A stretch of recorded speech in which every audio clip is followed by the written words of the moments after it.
stocks and bonds, cryptocurrencies, books on money and business, and generally just trying to understand how to manage my money better, or all the components of personal finance I found myself engrossed in since leaving university, which come up to about 5 years.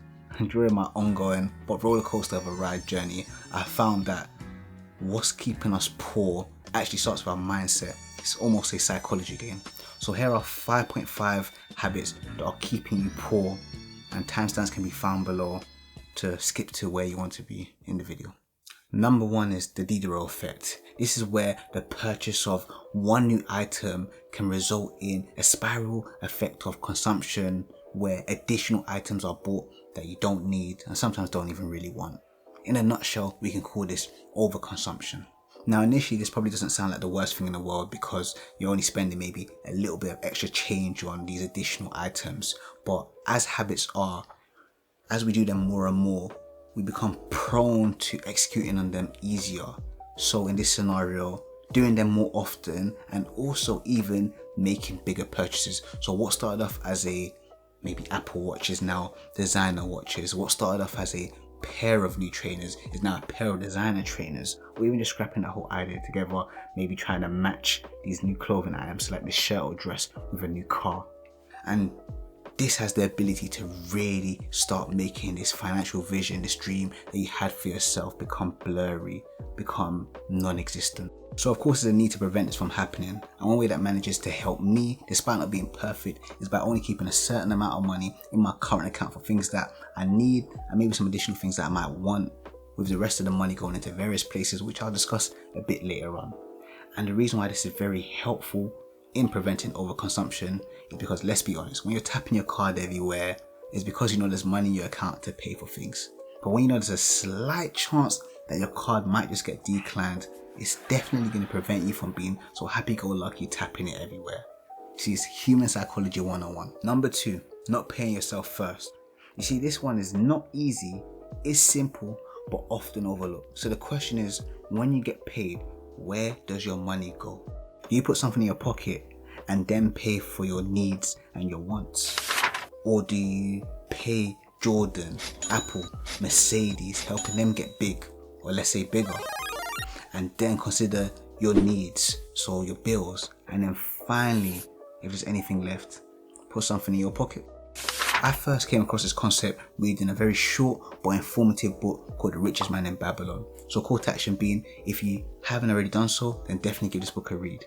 And it's also referenced in Robert Kiyosaki's Rich Dad Poor Dad, being another personal favourite of mine. Now the reason why this concept is so powerful is because by paying yourself last, so not first of course, you prioritise everybody else's pockets before your own. And in economic climates like this, it usually leads to you paying yourself pennies. So in a world of no free lunches, if you don't pay yourself first and pave your own pathway, then who will do it for you? And benefits of paying yourself first, that it not only helps you stay on track with your investing and saving goals, but also will force you to generate new forms of income if you can't sustain paying yourself first while still paying for your necessities, so like your bills. And this can be through upskilling to generate higher income, through setting up side hustles, or even just getting yourself a second job. I'm not saying overwork yourself, but what I am saying is that this will help keep you on track to secure funds so that this financial freedom, this dream, this vision that you have for your life is aligned with where you are now and where you are going to be. Number 3, understanding the difference between I can buy and I can afford. Now in my opinion, technically speaking, in the Western world anyways, most people through various loans and credit cards can buy not everything, but a lot of the things that they want, but it does come with side effects. So just using a car as a great example, you buy this new car, this new coupe in the short term, really like it of course, beautiful car, but how far does this set you back from your financial goals, your financial dream, this life that you want to set out for yourself? Long-term thinking. Whereas affording to me is knowing that I'm going to buy this coupe, I'm going to buy this car, and it's going to have little to no negative impacts, so no possibility of derailing me from reaching my financial goals. And of course, because everybody's financial goals are different, there's no one size fits all scenario. But you need to be truthful to yourself. If I make this purchase, is there a possibility that it takes away from reaching where I want to? And if it does, then you know what to do. And of course, this is very, very important because the social norm is for us to buy things that we just can't afford. Number 4, not using an emergency fund. This life is filled with so much uncertainty, and this life ain't free. So when things go out of control, and they unfortunately do, we need to be able to address this without having to go into our savings for specific items, sell our investments, max out our current credit cards or take out new ones, or worst of all, take out payday loans.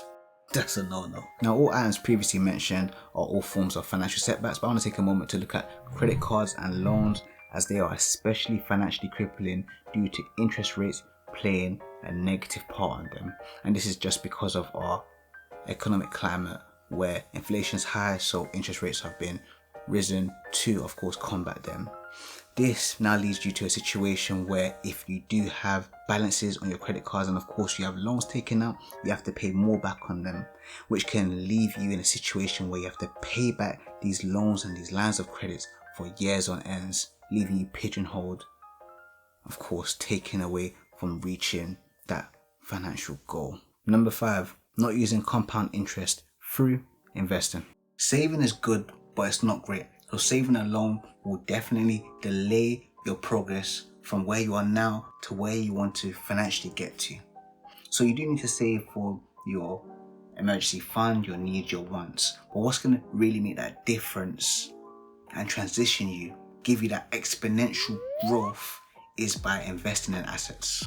And to be honest, your bank account also benefits from compound interest, but definitely to a lower scale due to inflation directly going against this as the purchasing power of your currency in question goes down. So at this point, you're probably asking about the assets. So what assets should you buy? Where should you buy it from? What type of time horizons are you looking at to start making money? And I think these are all good questions, but definitely should be answered in its own separate video, as I believe starting to invest, how to invest, whatever it may be called, definitely needs to have its own detail.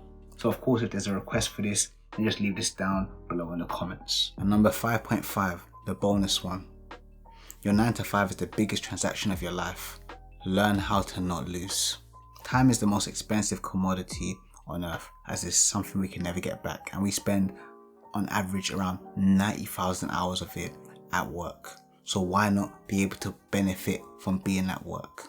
And this can be split into 3 main categories: learn, earn, return. Now I gave this a 0.5 because I believe this is less so a habit but more so a roadmap for careers. Although I do believe it's essential to have in the back of your mind whether you love and you're passionate about your job or you hate it, that your job is a transaction. And number 2 is because I want to develop on these ideas further. So of course I'm going to make a full-fledged video to this at a later date. Now of course, if you got any value from this video at all, then definitely show some appreciation, and maybe this video here on screen might be able to provide you some sort of value as well. And of course, until next time, stay blessed, take care, and peace.